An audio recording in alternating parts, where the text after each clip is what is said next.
Hello everyone, welcome है आपका मेरी इस इंग्लिश क्लास में। तो आज की क्लास का टॉपिक है हैज़ हैव टू कीप। अब देखिए, हैज़ हैव टू कीप आप किस कंडीशन में यूज करते हैं, आज का टॉपिक यही है। तो सबसे पहले हम ये जानते हैं इसकी आइडेंटिफिकेशन क्या है। इसकी आइडेंटिफिकेशन होती है जब हम किसी काम को प्रेजेंट में जारी रखते हैं। देखिए, एग्जाम्पल के माध्यम से आप बहुत अच्छी तरीके से समझेंगे। Has have to keep plus verb की फर्स्ट फॉर्म में आईएनजी को ऐड करते हैं और इसका यूज हम करते हैं प्रेजेंट के लिए। इसका जो मीनिंग होता है, करते रहना पड़ता है या करना है, दोनों का सेम ही मीनिंग है। हम किसी काम को करते रहना पड़ता है या फिर करना है, सेम कंडीशन है। तो दोनों के लिए ही हम हैज हैव टू कीप का यूज करेंगे। तो एग्जांपल देख लेते हैं। आपको पढ़ाते रहना है। अब इसको हम किस तरीके से बनाएंगे, आपको पढ़ाते रहना है, you have to keep teaching. जब हमारा सिंगुलर नंबर होता है सब्जेक्ट तो हम हैज टू का यूज करेंगे, और जब सब्जेक्ट प्लूरल होता है तब हम हैव टू का यूज करेंगे।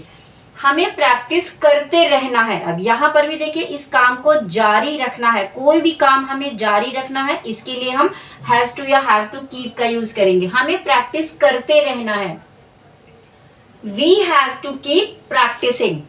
नेक्स्ट सेंटेंस है, उसे काम करते रहना है या फिर उसे काम करते रहना पड़ता है। सेम कंडीशंस हैं दोनों। He has to keep doing work. इस तरीके से हम हैज हैव टू कीप का यूज करेंगे और कीप के बाद हम वर्ब की फर्स्ट फॉर्म में आईएनजी को ऐड करते हैं, जिसकी आइडेंटिफिकेशन ही होती है किसी काम को करते रहना पड़ता है या फिर रहना है। दूसरा देखते हैं हम पास्ट। अब देखिए, हैड टू प्लस की प्लस वर्ब की फर्स्ट फॉर्म, इसकी आइडेंटिफिकेशन होती है करते रहना था, यानी हम इसका यूज करेंगे पास्ट के लिए। हैड टू प्लस कीप, उसे बोलते रहना था। अब ये हम कैसे बनाएंगे, उसे बोलते रहना था, he had to keep speaking. He had to keep speaking, इसका यूज हम हमेशा पास्ट के लिए करते हैं। मुझे वहां जाते रहना था, I had to keep going there. आपको एक्सरसाइज करते रहना था। अब देखिए, चाहे कुछ भी हो जाए, आपको एक्सरसाइज करते रहना था। कम वर्ड में you have to keep doing exercise. तीसरा है हमारा विल हैव टू कीप। अब इसका यूज हम करते हैं फ्यूचर के लिए और इसकी आइडेंटिफिकेशन होती है करते रहना होगा।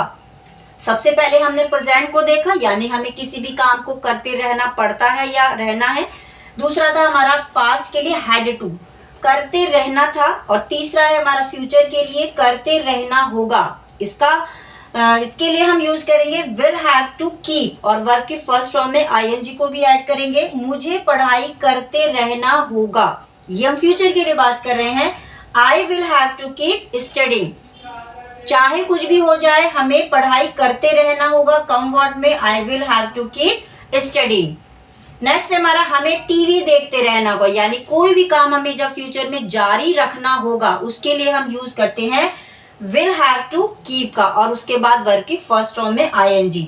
हमें टीवी देखते रहना होगा, we will have to keep watching TV. Next है हमारा हमें सोचते रहना होगा, इसका हम सेंटेंस बनाएंगे we will have to keep thinking. इस तरीके से तीनों टेंस में हमने इसको यूज कर लिया है। इसकी identification has have to keep, यानी करते रहना पड़ता है या रहना है। दूसरा केस है हमारा पास्ट के लिए करते रहना था, और तीसरी कंडीशन है हमारी फ्यूचर के लिए करते रहना होगा, जिसके लिए हम यूज करते हैं विल हैव टू कीप का।